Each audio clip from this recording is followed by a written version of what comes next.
el pequeño pueblo de Caminachía estaba condenado a una eternidad de oscuridad. Después de los horribles sucesos de la primera historia, donde la maldad parecía haberse apoderado de cada rincón de la tierra, nadie en el pueblo se atrevía a hablar de lo ocurrido. Sin embargo, la leyenda de la camino hacia el terror seguía viva, y aquellos que se atrevían a desafiarla siempre terminaban desapareciendo sin dejar rastro. Nadie se había atrevido a volver al lugar donde todo había comenzado, hasta que un grupo de jóvenes aventureros decidió explorar el misterio que había quedado sin resolver. Entre ellos estaba Sofía, una joven influenciadora que había escuchado las historias de Caminachía y, a pesar del miedo, decidió documentar todo, a nada la detendría. Al principio, pensaron que era solo un mito, una leyenda urbana para mantener a los curiosos alejados. Pero cuando comenzaron a recorrer el camino hacia el terror, la atmósfera se volvió cada vez más densa, como si algo invisible los estuviera observando, esperando a que cometieran un solo error. La niebla que rodeaba el camino era espesa y parecía tragarse cualquier sonido. No había estrellas en el cielo esa noche, solo oscuridad, y cada uno de los árboles a lo largo del camino parecía tener vida propia, retorciéndose como si quisieran alcanzarlos. La tormenta había dejado de golpear el aire, pero la sensación de peligro estaba más presente que nunca. Los jóvenes, a pesar de la incomodidad, avanzaron. Cuando llegaron a la carretera, Sofía comenzó a sentir el peso de la atmósfera extraña, y su cámara, con la que grababa todo, comenzó a fallar. Las luces parpadeaban y el sonido de la estática comenzó a invadir el audio. En ese momento, pensó que era solo la tormenta que había dejado su huella, pero algo en el aire no era normal, como si la misma tierra se estuviera cerrando sobre ellos.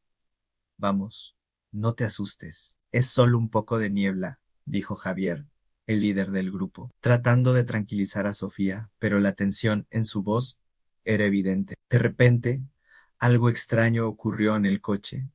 Se detuvo sin razón aparente. Javier intentó arrancar nuevamente, pero el motor no respondía. El miedo comenzó a apoderarse de ellos, aunque ninguno lo admitiera. El coche ya no avanzaba, y la carretera parecía alargarse de manera interminable. De pronto, una risa lejana se escuchó, proveniente de la niebla, como si alguien estuviera observando desde lejos.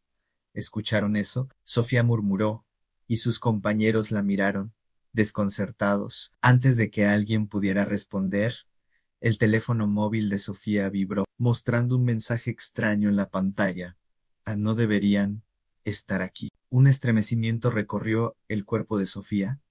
Pensó que tal vez estaba recibiendo una broma, pero la tensión en el aire creció. Intentaron reiniciar el coche, pero al salir para revisar, notaron algo aún más perturbador.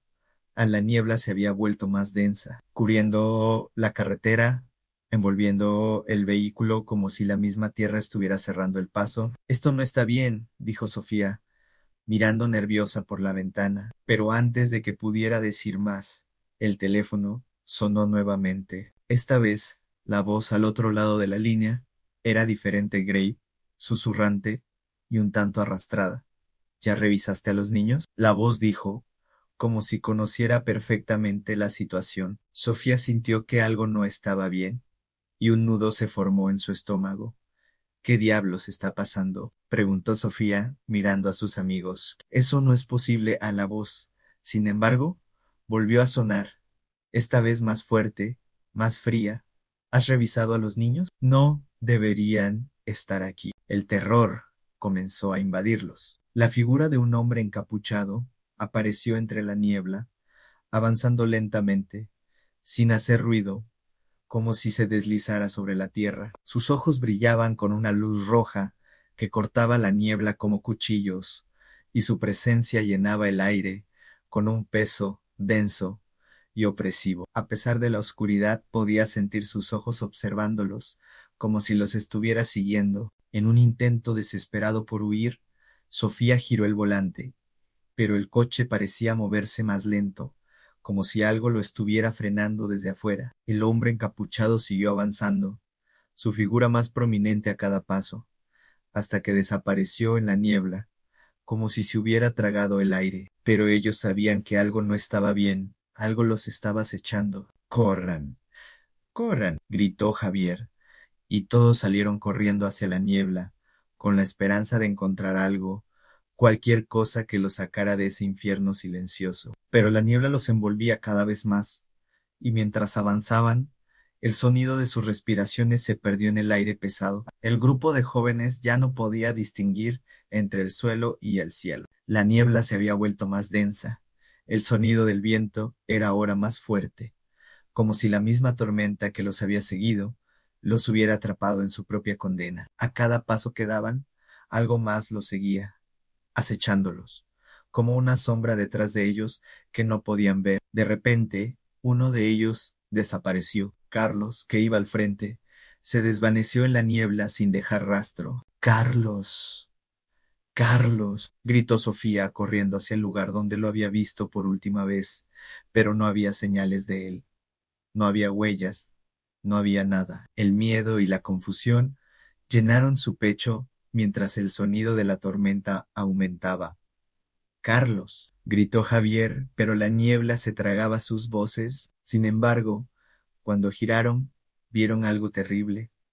Una figura encapuchada apareció de nuevo, con los ojos rojos, brillando intensamente. Era el mismo hombre, pero esta vez no era solo él. Había más figuras, de sombras, que se movían como si fueran parte de la niebla misma, apareciendo de entre los árboles, con miradas fijas y sonrisas macabras. Sofía intentó gritar, pero no podía. Las figuras empezaron a avanzar rápidamente, su risa resonando a través de la niebla, sus ojos brillando cada vez más fuerte, como si todo el bosque estuviera iluminado por una luz roja proveniente del infierno. Javier corrió hacia ellos, pero el aire parecía pesado, y sus piernas se sentían como si fueran de plomo. Intentó gritar, pero su voz se ahogó en el aire, y antes de que pudiera hacer algo más, la figura lo alcanzó y lo arrastró al interior de la niebla. Sofía, aterrada, intentó correr,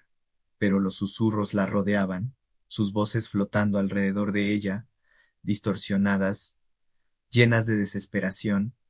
Ah, no puedes escapar. El camino es nuestro. Sofía luchó por correr, pero las figuras la rodearon. Sus cuerpos se deformaban, como si estuvieran hechas de niebla y sombras. La sensación de frío se apoderó de ella, helándola hasta los huesos. Las voces aumentaban, se reían, y una figura apareció frente a ella.